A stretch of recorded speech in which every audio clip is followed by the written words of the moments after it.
Hey guys, it's Victoria and welcome back to Femhead. Today I want to talk about a little bit of an odd topic, but it is related to all of this. I asked what you guys wanted to hear about and multiple people said this, and it was all about motherhood, breastfeeding, and fam, charting your cycle while being a mother. And I thought, this is a very good, I was curious about it and I figured I could use my resources and my knowledge to answer your question. Let me preface all of this by saying I've never had a child, I've never been pregnant, I've never breastfed. One day I hope to check all of this off my bucket list and then I can give you a more in-depth recap of this topic. But for now, I feel like I can offer some advice to you guys from what I know from my side of things. So I want to break this video into two parts today. The first, how breastfeeding can affect your returning fertility, and number two, the potential challenges that come along with charting as a mom. And before I start this next session, let me say this is not me teaching you how to chart. As a mom,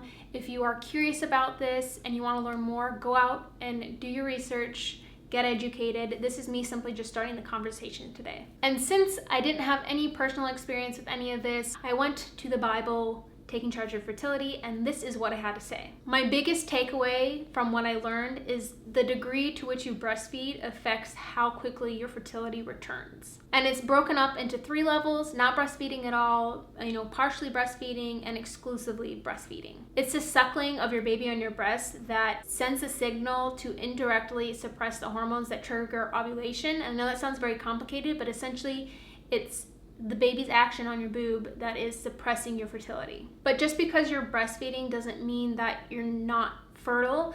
For this to work efficiently, it is said that you have to be breastfeeding every 4 hours during the day and every 6 hours at night. And this brings me to the second thing I learned, which is something called the lactational amenorrhea method. Because if you do exclusively breastfeed at that frequency of every 4 hours during the day and every 6 hours at night, you can technically use the lactational amenorrhea method.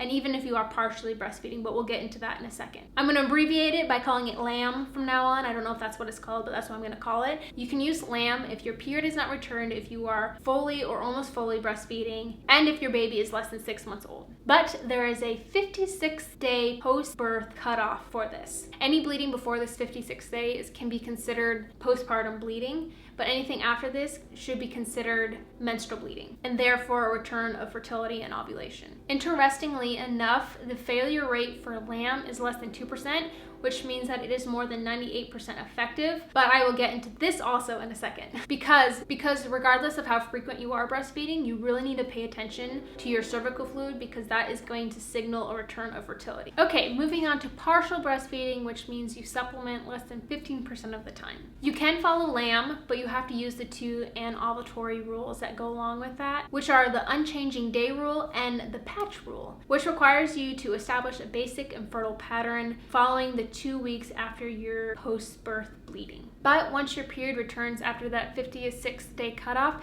you have to go back to using the standard FAM method. Finally, if you're not breastfeeding at all, you can expect your fertility to return actually quite quickly, anywhere between 4 to 10 weeks. And this means you'll have to start charting soon after birth. But like I said, regardless of the level of breastfeeding that you're doing, you really need to pay attention to your cervical fluid, because this is what is going to indicate your returning fertility. One thing I found interesting is that once your cycle does return and you have a thermal shift, that you have to consider any cervical fluid fertile, even that sticky quality fluid that was once the non-fertile fluid. So to recap all of that, you can get pregnant even if you're breastfeeding. So if you're not breastfeeding at all, you have to go back to using the standard FAM rules, and you have to start charting within 14 days of birth. If you're partially breastfeeding, you have to use FAM with those 2 anovulatory rules, and you should start taking your basal body temperature once you notice a change in your cervical fluid. You have a bleeding episode past that 56th day mark, your baby decreases suckling or starts in on solid foods. And then finally, if you are exclusively breastfeeding, you should start taking your basal body temperature when you have your first bleeding episode after that 56th day mark,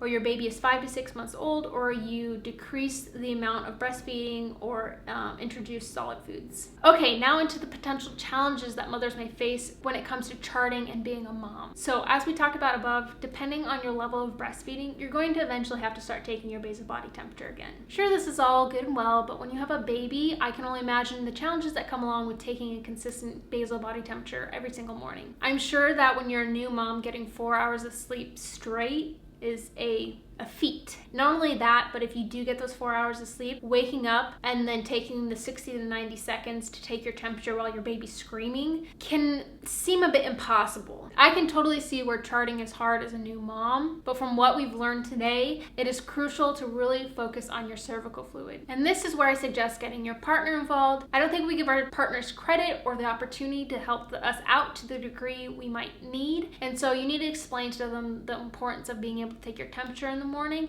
as well as to spend an extra 10 seconds in the bathroom checking your fluid.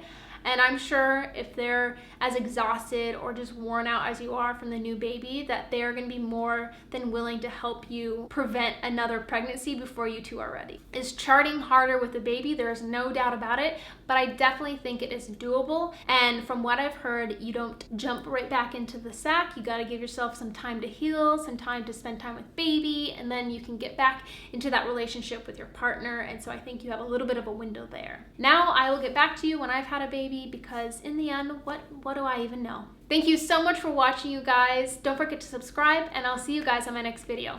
Bye!